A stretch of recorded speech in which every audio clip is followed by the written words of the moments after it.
Since Bitcoin is programmable money that is used online, it's important to understand that there are different types of wallets that can be used and on different kinds of devices.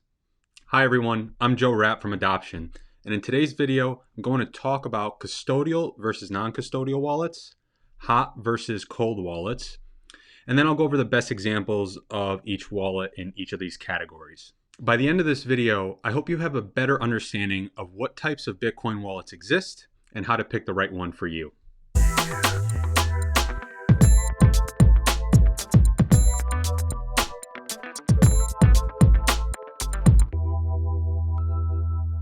Now, before we get started, I just want to remind you to make sure that you write down and back up your Bitcoin private key when creating any of the wallets we discuss here today.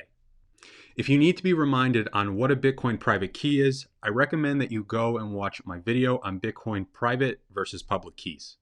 Let's start by explaining the differences between custodial and non-custodial wallets. A custodial wallet is a wallet where you are not in control of your Bitcoin private key. Your Bitcoin private key is managed by the wallet provider, just like how your bank account is managed by the bank. You are trusting that the custodial will do their best to keep your Bitcoin safe.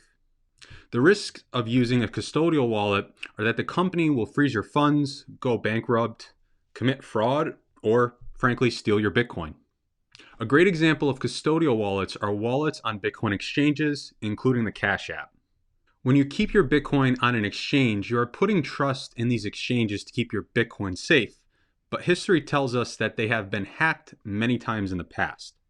On the other hand, a non-custodial wallet is any wallet where you are the sole owner of the private key. This means that no one has access to the private key other than yourself. Since your Bitcoin private key is what ultimately gives you an access to your Bitcoin, a non-custodial wallet is the only way to manage your Bitcoin where you can rest easy knowing that your funds are safe and you are in full control. An example of a non-custodial wallet is a hardware wallet, as we'll discuss soon. The Bitcoin community has a saying, not your keys, not your Bitcoin, and this relates to the dangers of custodial wallets and encourages users to manage their own private keys with non-custodial wallets. Now that you know the difference between custodial and non-custodial wallets, let's talk about hot versus cold wallets. A cold wallet, or otherwise known as cold storage, is a type of Bitcoin wallet that is detached from the internet. It has no internet connection and therefore cannot be hacked remotely. These are considered to be the wallets with the highest security. On the other hand, a hot wallet refers to any Bitcoin wallet that is connected in some way to the internet. These types of wallets are connected to a web service, installed on your computer, or installed on your cell phone. Now that you know the difference between hot and cold wallets, let's go into detail on some of the best types of cold wallets to use. The only type of cold wallet I want to discuss today are hardware wallets. For newcomers to Bitcoin, it's important to know that if you have any significant amount of money in Bitcoin, you should be saving it in a hardware wallet offline. You can think of a hardware wallet like your savings account. Hardware wallets are highly secure, encrypted devices that look like thumb drives that are disconnected from the computer, making them a safe way to store your Bitcoin offline. Some examples of hardware wallets I would recommend are the Trezor One, the Trezor Model T, the Ledger Nano S, the KeepKey, or the Cold Card.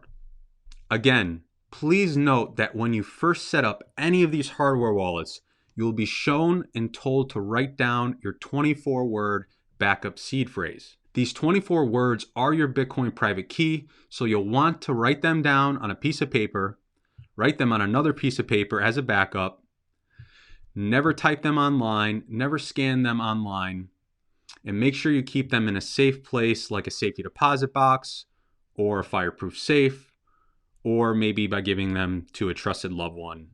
Now that you learned about the best cold wallet to use, let's dig into some of the best types of hot wallets.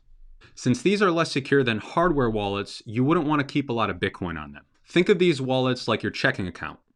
The first type of hot wallet you might use are desktop wallets. These types of wallets are downloaded on your desktop computer. Some of the best desktop wallets that I can recommend are the Electrum, Wasabi, or the Exodus wallet. The second type of hot wallet you might consider are mobile wallets. Mobile wallets can be used on a mobile device such as a cell phone. Some of the best mobile wallets are the Samurai wallet, the Blockstream Green, and the Mycelium wallet. As you can see, there are tons of options for Bitcoin wallets, and I didn't want to get into too much detail for today's video for the sake of time, but I will be posting more videos explaining these wallets in more detail going forward. I hope this gave you a better understanding on the different types of Bitcoin wallets and helped you decide which is best for your needs. If you want to learn more about Bitcoin, you can visit us at adoption.io. That is adobtion.io, and subscribe to our email list to get email updates or support us by subscribing to this YouTube channel. Thanks, and I'll see you all soon.